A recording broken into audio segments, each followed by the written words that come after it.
ಏನು ಒಂದು ಘಟನೆ ನಡೀತಾ ಇದೆ ಪ್ರಜ್ವಲ್ ರೇವಣ್ಣವ್ರ ಬಗ್ಗೆ ಏನು ನಡೀತಾ ಇದೆ ಅನ್ನೋದ್ರ ಬಗ್ಗೆ ಕೋರ್ಟಲ್ಲಿ ಏನೇನು ನಡೀತಾ ಇದೆ ಅನ್ನೋದನ್ನು ನಾನು ಅದ್ರ ಬಗ್ಗೆ ಕಾಮೆಂಟ್ ಮಾಡಲ್ಲ. ಪ್ರಜ್ವಲ್ ರೇವಣ್ಣವರು ಹೊರಗಡೆ ಹೋಗಿದ್ದಾರೆ.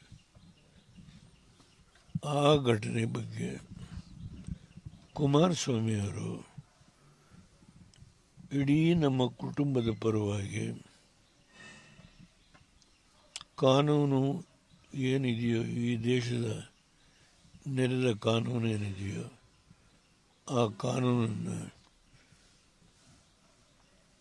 ಒಂದು ವ್ಯಾಪ್ತಿನಲ್ಲಿ ಏನೇನು ಕ್ರಮ ತಗೋಬೇಕು ತೆಗೆದುಕೊಳ್ಳೋದು ಸರ್ಕಾರದ ಜವಾಬ್ದಾರಿ ಹೇಳಿದ್ದಾರೆ.